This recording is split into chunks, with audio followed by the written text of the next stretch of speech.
This is Sapphire House, this little thing. I know the color isn't right yet, but we're gonna fix that. I'm getting this ready to rent it out. It's going to be your proper, very small little tiny house. It's just a 3 meter by 6 meter Wendy Hut, as we know them here in South Africa. I don't know what the rest of the world calls them. And so I'm putting in the ceiling today because this thing is so pure. This is really hot. So I got some iso board. There it is. I've never worked with iso board in my life, and these are the plans that I drew up. Let's see if I can make a little bit of a better thingy to put on the screen. The shower, and this is the basin, and the toilets one when I left this out in the rain. So that's would be where the toilet is, and just to translate it to the physical reality, that'll be where the shower is. That's where the toilet's going to be, and the basin is in here. It was going to stand over there. That's the kitchen sink. That's going to somewhere else. But I was going to put in the basin over there, but then it would have messed up my plans. So I got a triangular corner basin, which we're going to put right in the shower.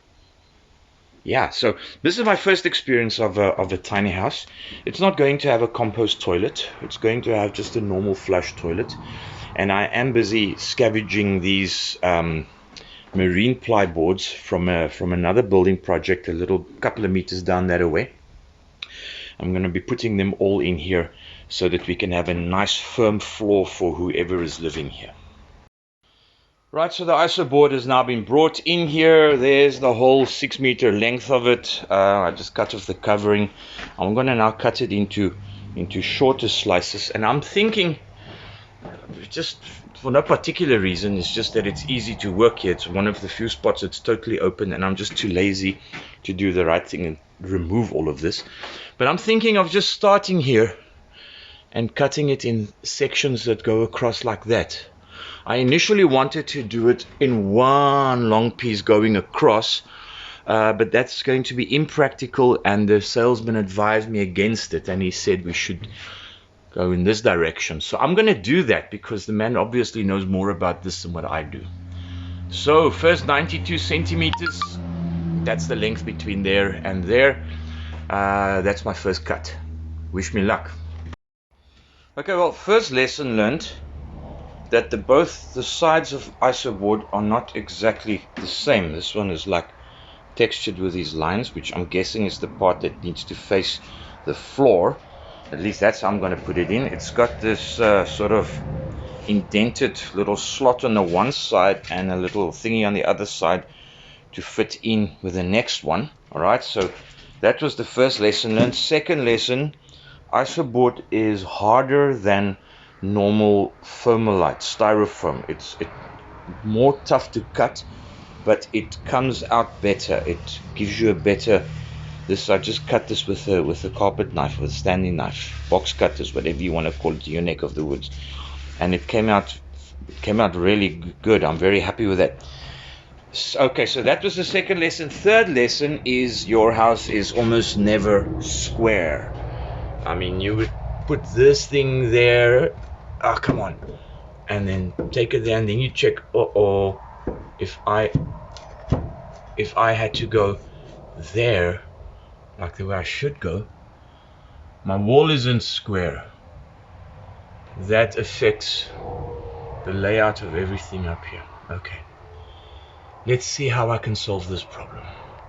Okay, I don't know if this can be called success, but the first piece is in, and the old saying of measuring twice and cutting once is never more true than when you are working with something that is precisely engineered like this stuff, compared to the wood, which is considerably less precise, as you can see there. I mean, there's a pretty big gap on that side, but we'll deal with that as we get to the end. I'll figure out a way to make it all pretty. There was Another mess I made here, which I don't want to talk about, but I did it. It's my own fault. But all in all, I'm pretty happy with it. At least where the ISO board is, I can touch that. It's like lukewarm, but it's not like burning. This will. Hey, no, that is way too hot. Okay, so here's the first piece is in. This part is basically done. And those two. Now it's just the rest. Hurrah! Okay, so this is the next morning. Lesson learned from yesterday. Friction doesn't work for fitting ISO boards, because when I came in here this morning they were all lying on the ground. Okay, so back to the drawing board. Now it's time for something else. And the something else is cover strips. I just went and I bought a whole bunch of cover strips. I'm going to try and see if that won't solve the problem. Of course, I'll probably have to break off these nails that are sticking out like this. Yeah, so let's see where this goes. Already this thing, and it's just after, it's not even 10 in the morning yet. This thing is so hot I can barely touch it. Yes. Shoo. All right, okay, that part is working very fine. That'll work very well. That's not going anywhere. Now this.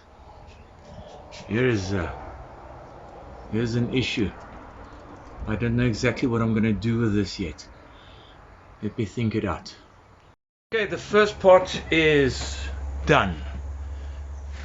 Maybe I should turn on the lights. Maybe that'll help a bit. No, wrong light. There you go. Okay. You can see the quarter round up there. And here I got the cover strip. And I had a devil of a time keeping this thing up there because I don't have any helper. So I designed my own helper. You could probably use a branch or anything. And I just put a spray paint cap over there. So the styrofoam, it's already picked up a bit of damage. Must have been last night when this thing fell down, so I don't damage it anymore. Right, let's carry on. Okay, this is the morning of day 3. This is how far I got yesterday. I'm gonna have to redo that because I've decided I want to put one straight cover strip right through. This wall will have to come out. It is in the way, and there's a complication here. If we look over here, we can see where the electric cabling went through the wood, through the wood, through the wood, and over there, and there, and there. So I'm gonna have to figure out a way how to deal with that. But right, let's get started. Just need to start off by taking out these guys. Hello, Mr. Spider. Okay, so the tiny house's water tank has just been delivered. That's very good news. It's a 500-liter tank, and honestly, I don't think I've ever seen such a small tank. It's very cool. All right, okay, I just wanted to give you guys an update. This is how far. Let me turn on the lights. This is the ceiling thus far. It got together pretty nicely. I'm very happy with that. Of course, the problem with the house being so, the structure itself is all skew and all wonky. So we have a few of these. I could compensate most places for it, except right in the beginning here. But I'm just going to see if I can't fill that up with filler foam. So I'm almost done. I'm 3/4 done. Just cover strips everywhere. Just have that bit over there still. And then this last little, once I've done this little spot, then I'll be officially 3/4 done. Yeah. Pretty cool. Okay, ceiling is pretty much done. I just put in some filler foam where there were openings, like here and here. Cut it off with a razor once it's dry. And I did the same over here as well. And there. where a nice impressive sheet of this is hanging off, just waiting to drip on me. And here where it all started. And now this was all due to the cabin not being a square, not a cube. It's like a parallelogram.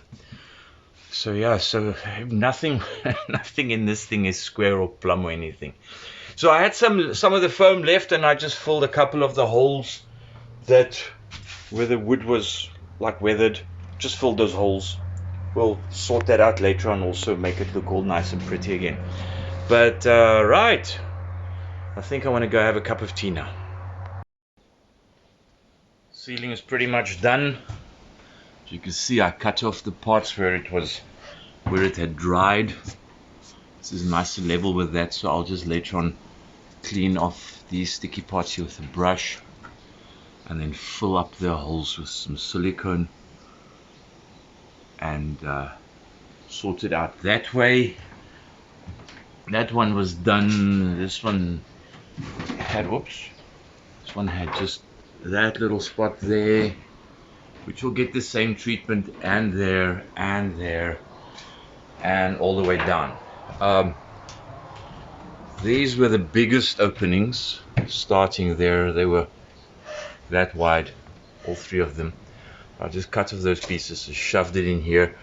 Some of the leftover foam just filled up some of the holes in the walls, and I'm just going to leave that because this is going to get clad. That won't be a problem. So I started earlier today with the floor. It's now starting to take shape very nicely. I'm using this was throwaway marine ply, and I just started putting that on the floor, only to discover first of all there was the issue, of course, the walls aren't perfectly square. So that first piece there was okay, but by the time we got here, you'll see right there in the corner, if we go closer, we have that issue. So I will sort that out later on by filling it up with resin, and then filling these sort of gaps that are still here, fill that up with resin. And then I found out that the sheets weren't all the exact same thickness. That one over there, for example, is 2 centimeters, that much wider, and another centimeter longer than the others. I discovered that these weren't all the same thickness, so you'll see there's quite a bit of a difference there between this one and that one if you check them. That's okay. So I'll take the grinder later on and sand that down so it won't even be noticeable. But it's starting to take shape very nicely now. This is really cool. Okay, so I'm busy with the floor, and I think I've run into a potential snag here. Let me just come down here. Look at that. There's a whole huge opening under there. I need to go check what's going on there. Okay. This is where we're at the moment. We're busy with the floor. As you can see, there's some significant problems, and you guys just please excuse me if I'm sniffing. All of this sawdust has really messed up my nose. The issue that I had with the ceilings, that were, because the cabin is like all skew, is also on the floor. Basically at this line right there and down to here, the whole cabin went like this. So I'll have to make some other plan there. Also, the flooring that I use isn't all the same, as you can see on that one, but I'll fix all of those things. I'll still need to make some plan. What am I going to do with this and that gap, and there's one over there as well, there behind the toilet. So but this is an interesting learning curve. I'm learning a lot here, and these are lessons that I'll be able to replicate in other places. We're looking at, though, there were those two little strips to put up a window there.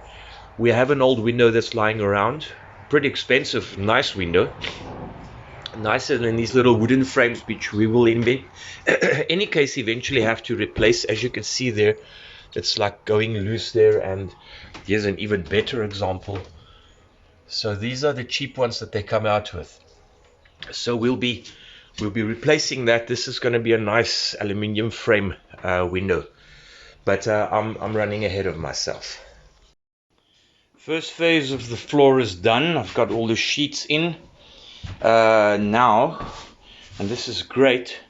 You already feel that there's less of a draft coming from the bottom because there was quite a lot of wind coming in from, between those slats. So now I'm just taking the sawdust that I've got left here, and I'm just working that into all of these openings and into every little hole that I see. And then I'm going to go and get some resin, and I'm going to put resin in, fill in all of those holes with resin as well, so that it mixes with the sawdust. So yeah, that is on the agenda for today. Right, Tiny House Chronicles continues. I'm working here on the floor where there are many, you guys will recall from earlier in the video, there are many of these sheets that are of a different thickness. So I'm just working them out so that the edges are all, at the same level. I've already done this one, as you can see there. And so it's working out pretty well. I hope that this is going to continue to be as successful as those two sheets were throughout the rest of the floor. But I think that these two, this was the one that was the worst. So right, top and bottom almost done. Top is done now, just the bottom.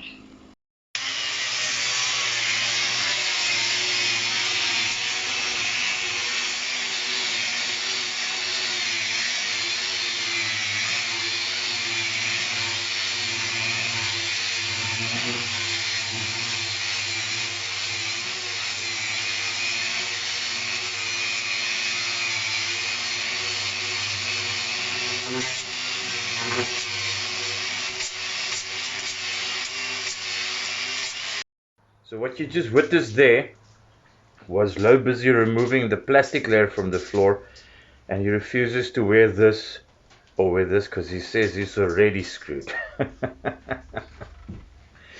But yeah, we're about 20% into the floor now. We're cleaning the floor, getting rid of the plastic layer that's on top of the wood. A few days later, we finished the horrible job of removing, oh dear, the ominous creak of the door, of removing this plastic layer from the floor, and we used the grinder for that. It was not a pleasant job. It was an extremely dusty job. So lesson learned: if you are going to use salvage material, try and get wood like that. The shutter ply, which didn't come with a plastic coating, all of the rest had to be ground off. And yeah, you want to do everything in your power to prevent hay fever if you've ever had hay fever. And so this kind of made me really sick. So I'm very happy that Lo stepped up and he did most of the work for me. The sawdust that's left, I'm just busy sweeping it all together, but it did an admirable job of sealing all these little openings as I'd hoped. My next plan was to start painting the floor, but I think I'm gonna first put that to the side because we still have a lot of other work to do. Like there needs to be a hole cut there in the floor for the downpipe of the drain. The toilet needs to be bolted to the floor. There's a whole bunch of other things that's going to happen still. And what if we painted the floor now, we're probably just going to cause damage. I'd also rather want to wait and see what happens with all the sawdust, so that we know if there are openings. Like over here, when I was sweeping here just now, there were two openings that the wind kept on blowing through that crack, kept on opening it up, and I just had to stuff more and more in, and I want to know if that is going to be a problem, if I need to deal with that later. So I think that the next step after this will be dealing with the walls. So I'm going to take some of the offcut wood when we remove this wall that was over here. You guys will recall. We're going to take some of that offcut wood, like over here. This is great. I could put shutter ply onto this. This is no problem. But when I get to this point over here in the corner, then you see I can put a piece of shutter ply on this side, but I don't have anything there to brace it. So I need to put Right now, after my camera abandoned me, let's get back to this. I need to put in some kind of a spacer at the back here, so I have a edge on that side to which to apply the shutter ply, and it's the same on this corner, same thing over here. It can be put up here against this, but then when it gets over there in the corner, it doesn't have anything to rest on to support it, so I need to put some supports back there as well. And the same for all four of the corners. Also, the little basin which will be installed in the shower, I need to put some kind of a support there, and I still need to figure out the toilet is going to stand somewhere around here, so I need to figure out what exactly we need to do in the wall. But then, oh, and then there's a window that we need to put in there as well, and then we can start covering these walls. Just before we're done, I just want to fix that bloody sorry state of affairs that we see on this one over here. This had water damage, as you could see. The wood is all discolored here, and it was hanging like, you know, in a bulge like this. So I used a piece of bamboo, all right, and a little 1-ton bottle jack at the bottom, just to jack up this whole thing, push it higher, and you'll see holes everywhere. I'm putting in screws on this side. We did exactly the same thing. Where's that screw now? There it is.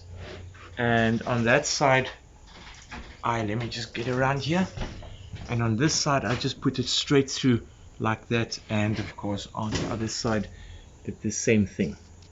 All of that is just to stabilize this, what's supposed to be a beam. Okay, just a few minutes later, screws are all in, going in at about 45, there and there and there, all the way across. And then this one just went straight through like that, and on the other side exactly the same thing. And then there's one that went straight through into that beam there at the back, which you could probably see if I could get the camera in there. So yeah, this is great.